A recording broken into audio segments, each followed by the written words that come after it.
Donc, j'ajouterais qu'une épi de blé, ou au sens général, un bourgeon de vignoble, alors une captivité, une belle image, une métaphore qu'on peut généraliser pour toute culture humaine et tout ce qui se pousse sous la surveillance, sous le soin porté par l'homme est très ambigu. Cet amour donné à la plante ou au bétail d'élevage pour une durée limitée, calculée, prévue. Alors, c'est à la fois très sincère, à la fois très calculé et très intéressé. Et donc, d'abord, dans l'origine de l'agriculture et d'élevage, il faut voir une promesse, un premier acte moraux, entre guillemets, humaine. Ce sera une promesse donnée à la nature ou à l'autre homme à travers le blé ou le mouton, le coq, etc. Et l'animal ou la plante devient intermédiaire, donc une sorte de médiation, un outil, un instrument, instrumentalisé d'une promesse qui lui concerne, la plante comme objet, mais ce n'est pas une promesse donnée à la plante, mais à l'autre homme. C'est ça, bizarrerie, un usage, une use, un intérêt dans la proximité, dans l'occupation intime, soigneuse avec la nature, à la nature. Parce que j'avais écrit un poème sur une pierre, un poème très disons tôt, de tendre âge, un piège, je le déclarais, une promesse donnée à un bétail, à un oiseau. Donc une pierre est une promesse donnée à l'oiseau qui est proie, non pas proie du piège, mais notre proie. Et piège est notre intermédiaire, mais la promesse comme gage a un statut de tiers entre l'oiseau et l'homme, comme tiers, donné en gage, et jeté plutôt en gage vers l'objet, vers ce qui est visé, dont la finalité, encore l'homme, ni le piège, ni l'oiseau, les deux autrement instrumentalisés, et tout retourne à l'homme, et pour qu'il absorbe, pour qu'il complète le cercle d'appropriation ou, entre guillemets, de conscience de soi, n'est-ce pas? Apporter les choses de loin à sa proximité. Premier acte d'appropriation et de compréhension, non pas fait par la main, mais par la main d'autrui, par procuration de pièges comme procureur de roi ou procureur de la République ou procureur de la tribu. Bizarre. Piège, donc, une chose commune, au sens de Sartre. Un objet commun, donc un premier outil est un objet commun qui sert à l'appropriation. Donc un objet exproprié, commun, généralisé, réitérable, qu'on approprie, mais seulement par l'usage. C'est-à-dire, on ne l'approprie pas tout à fait. N'importe quelle autre pierre, n'importe quel instrument instrumentalisé peut faire l'affaire, car le concept même de l'instrument, la forme, est séparé ontologiquement de sa matière, abstrait de sa matière. Donc une pierre a un statut déjà de l'argent, de la monnaie. C'est ça l'énigme. Tous les mots, tous les signifiants fonctionnent à peu près comme ça. C'est pour ça que tout à l'heure, je disais que n'importe quel X peut faire l'affaire. Dans mon discours sur Durkheim-Arbeitung, on cherche un X par rapport auquel on a un sentiment de manque. On manque d'X, mais on ne sait pas on manque de quoi. Et cet X seulement un préconcept est devenu concept, c'est-à-dire cristallin, clair et distinct. Et l'objet tout de suite est trouvé parce que l'objet était toujours là, comme matière, mais la forme était en nous. Je sais que c'est très aristotélicien ce que je raconte, mais personne n'a raconté histoire d'instrumentalisation et de fétichisation et de valeur d'échange et de substituabilité à travers ce soubassement aristotélicien de 4 causes. Tout se passe entre dans le rapport très très compliqué de 4 causes. Voilà. Il y a même une finalité qui se joue comme viser la proie.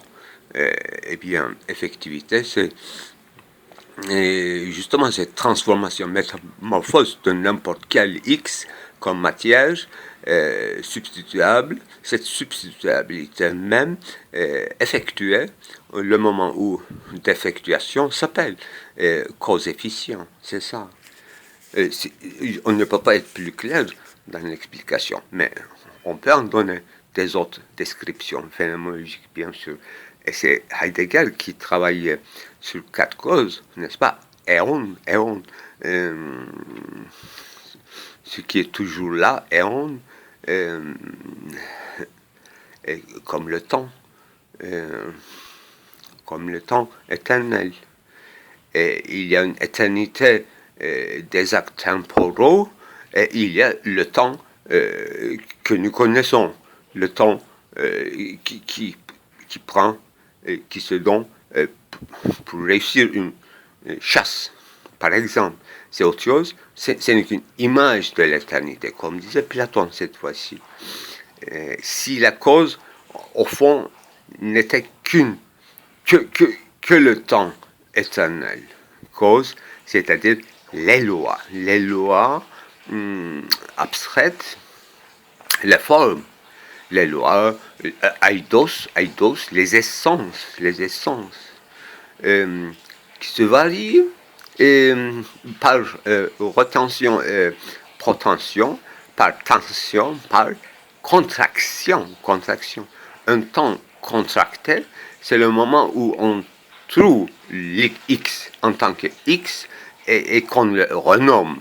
C'est ça, donner des noms comme premier acte donateur de l'homme, nommer les choses, aussi y entre dans le processus, et même l'essence même de conceptualisation et d'instrumentalisation et de la signification, c'est-à-dire donner un sens à une matière informe. L'informé, c'est le nommé.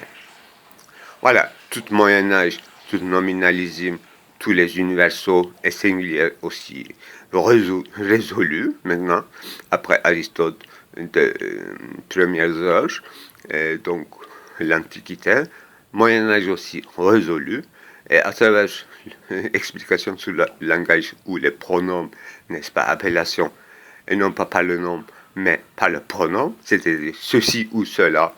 Donc tous les Shiftung des signifiants vides, la pronominalisation est résolue donc toute logique de soi, mais en vue de verbe, c'est-à-dire l'acte, c'est-à-dire l'efficience, l'effectivité. On dirait aujourd'hui performativité, valeur de performance, valeur de performance, dont Lyotard avait l'horreur du mot, mais performance, c'est speech act. Donc, une chasse, un fragment le plus anodin d'occupation humaine, c'est une speech act, c'est un acte de parole. C'est pour ça que mon poème de tendre âge disait qu'un pierre est une promesse donnée à un oiseau, c'est archi juste, archi juste. Et même la justice même, l'explication même de justice, théorie de justice, c'est-à-dire adéquation, être adéquate à quelque chose, entsprechen, correspondre à quelque chose, peut-être momentanément, c'est ça, le jeu du temps ou la ruse du temps, les choses se correspondent momentanément. C'est pour ça qu'on se moue peut-être dans l'éternité, dans la forme éternelle, immuable, disons, entre guillemets, selon la métaphysique, mais on en meut, disons, on bouge dans le temps, c'est-à-dire fini dans le champ de la finitude, à la fois au sens des chansons, dans une chanson qui a un début et la fin, qui a une fin, qui a une moyenne et fin, un rapport de fin moyen, une chansonnette, et un chant épique, épopée, accompagné de danses et de cris communaux, à la fois un chant au sens de chant de blé, c'est-à-dire un chant découpé de la nature informe à travers les limites d'une enceinte de la ville, une ville ou une habitation, un Wochenende, un séjour sur terre bizarre de l'homme, étrange chose, n'est-ce pas, ce séjour de l'homme sur terre, le mot également étrange chose sur terre, il faut que, on dirait qu'on espère que là où il n'y a pas de mot, c'est-à-dire là où la forme nous manque et la chose, entre guillemets, non plus n'existe. C'est ça le poème interprété de Stefan Georg par Heidegger. Là où le mot manque, la chose ne soit, pour le retraduire en français. Voilà, toute la métaphysique heideggerienne, et surtout ce conte Heidegger, y est expliqué aussi, dans ce petit matin, à l'aube, à la levée du soleil, qui va aveugler bientôt tous les humains et qui va leur faire tomber dans la temporalité temporante, où la limite de la nuit et du jour s'abîme et s'entame comme un passage de l'éternité vers le temps, c'est-à-dire chute dans le temps. Alors, il y a un poème d'André Chénier. André Chénier, vous connaissez, en fait, il est né à Constantinople et il est mort à Paris. Et donc, il est de chez nous. Et on a gardé sa maison, d'ailleurs, à Istanbul. Donc, il a écrit un poème qui s'appelle « Bel captif ». Alors, je me demande, il s'agissait de quel genre de captivité et quel genre de beauté. Alors, à vrai dire, c'est un peu ambigu. Il parle d'une certaine épi de vigneron, donc une partie, une sorte de bougeon dans les vignobles qui en printemps, on voit même les petites grappes, mais bien sûr pas du tout mûres. Et cet épi n'a aucune crainte d'être coupé. Donc devant lui, il y a tout un été, sans crainte de la faux, donc d'une sorte de fauché. Et je suppose Eh bien, à la fin, il parle de la sève qu'il accumule pendant tout l'été et qu'il avale toute la, disons, humidité de la terre et de l'air. Donc, c'est une fête pendant tout l'été. Bien qu'il n'est pas mûr, mais il est très bien constitué. Donc, il n'a pas besoin d'être, disons, rasé par la faune. Alors, toutes ces associations m'ont fait penser une captivité. Oui, c'est une durée limitée de vie, donc il est captif, mais il sera coupé. Donc, il est une sorte de bétail, un mouton voué à Dieu, au sacrifice. Captivité, il s'agissait d'un nourrissement, un flattement, parce qu'il est petit, mais quand il est grandi, il sera coupé, parce que la faune l'attend pour l'instant sans inquiétude. Voilà, je trouve très ambigu. Quel genre de beauté et quel genre de captivité. Et quel est le rapport de Landré Chenier à cette belle captive. Donc, après Heidegger, Foucault avait prononcé sur le sujet de Hegel toute la philosophie après Hegel et après Marx.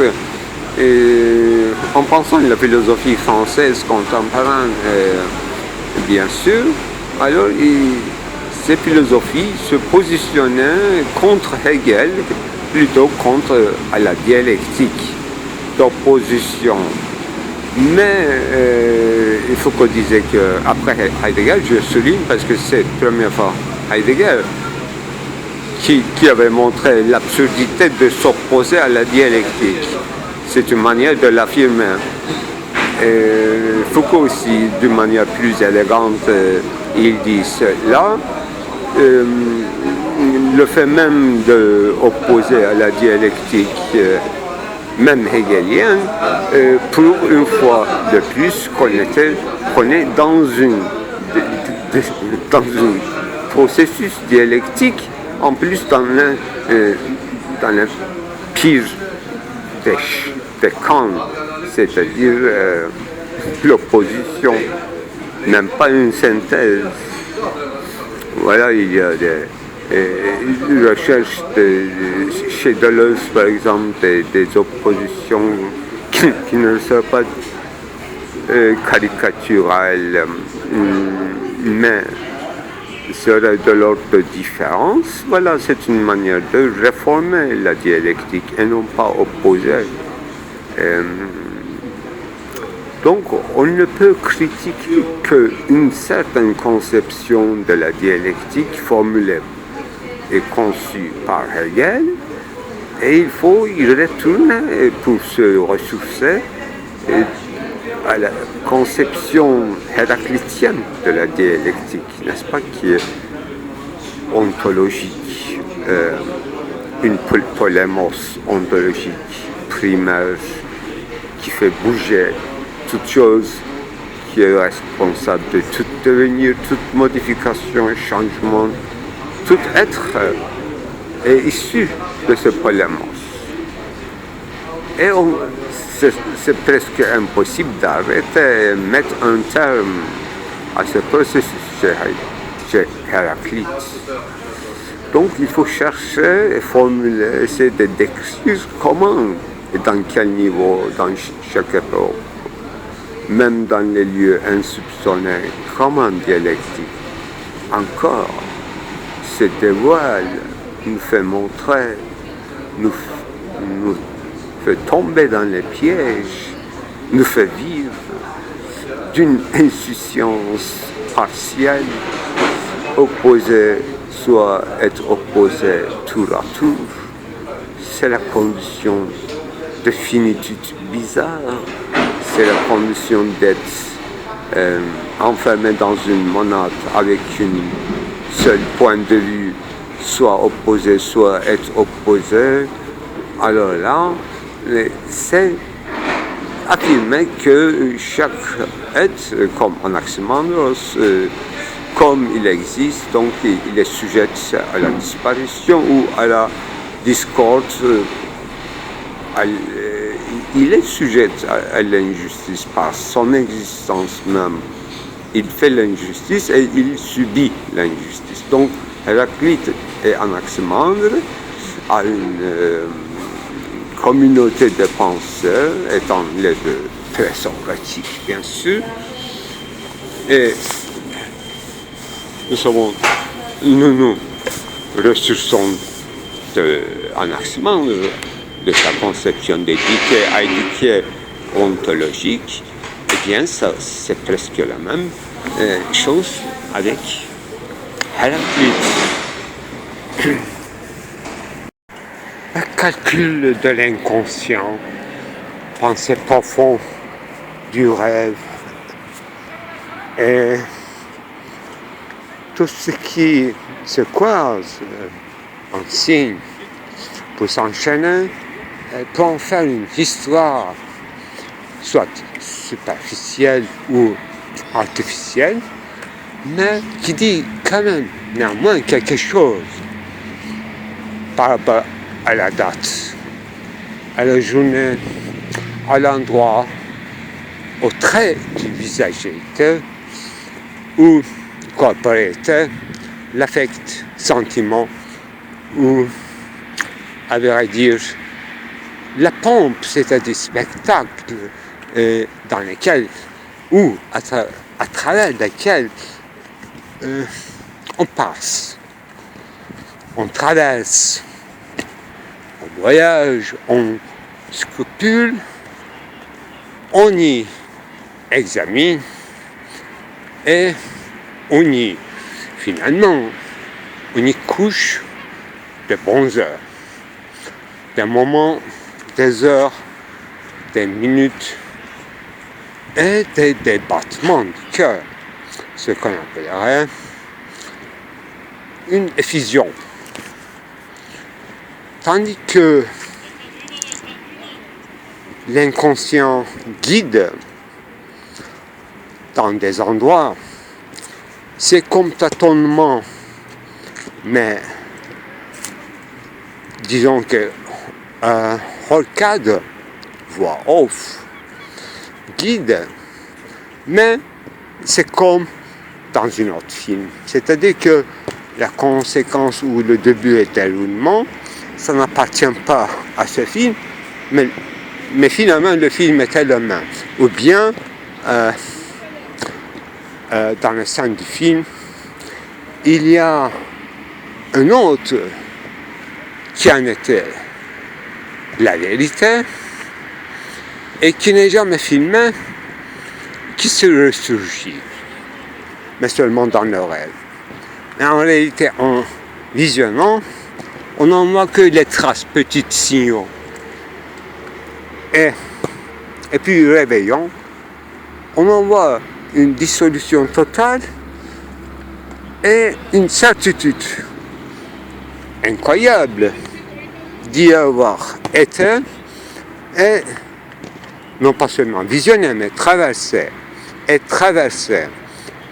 acculé devant la réalité. On n'y croit pas. On est incrédule devant le réel, mais très inclin à croire au rêve. Mais on en cherche des indices, des choses tangibles. Effectivement, ça peut prendre du temps.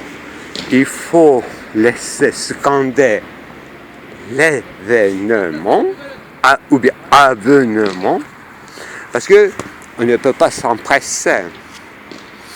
Alors que la chose s'empresse, la chose elle-même s'empresse, on n'est absolument pas en dessous de sa temporalité, donc on ne peut pas être sûr que si ça s'empresse ou ça ralentit, et comme un cadran solaire où le monde se rétrécit et les traits de visagité s'allongent et une figure quasi Giacometti apparaît, un Pissarro étendu nu, et une calcul comme Magritte, qui dit que c'est pas vrai et dénégation qui s'enregistre en dessous, en légende inoubliable, immémoriale, mais le trait, ça disparaît et l'écrit reste. Voilà ce que j'appelle en gros Durcharbeitung, ce que Freud, avant nous, il y a un siècle et demi, appelait Durcharbeitung, et les Français essaient de traduire par le mot élaboration, et puis les Anglais, c'est vrai que je honore toutes trois langues, working through. C'est impossible. Une werke, une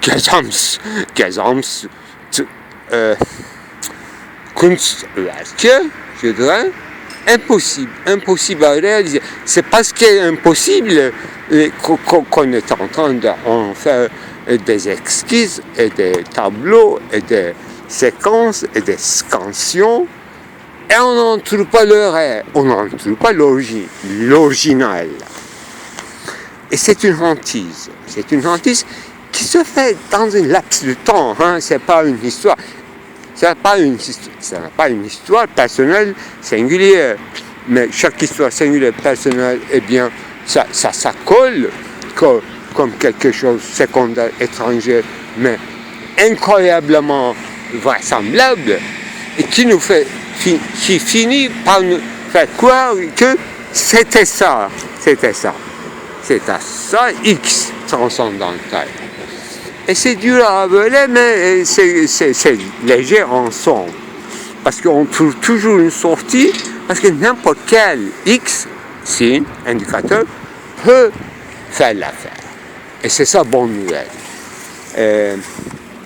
Alors, pourquoi cette fois, si n'importe quel signe pourrait résoudre le problème, mais il faut que ce n'importe quel signe soit un bon signe approprié. Alors là, c'est impossible, une logique impossible. Que ce soit à la fois quelque chose soit complètement aléatoire et inattendu et qui soit attendu, ça nous dépasse. Il ne faut pas cogiter là-dessus. Ça, c'est ce qui fait le mystère de la pensée qui reste à repenser. Chaque fois qu'on conclut à peu près d'une manière intelligible, alors il y a une pensée qui se ressurgit et qui diffère, qui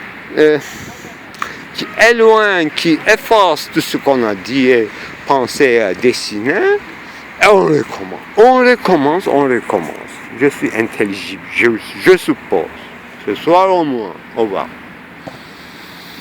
Vous voyez les voix, l'arrière-fond. Et c'est ça qui travaille de l'inconscient.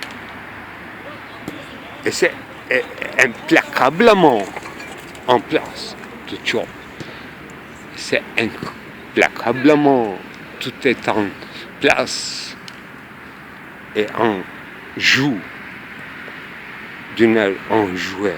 En plus, c'est pas sérieux. Tout ça, c'est pas sérieux. C'est un scandale, ce que j'appelle scandale.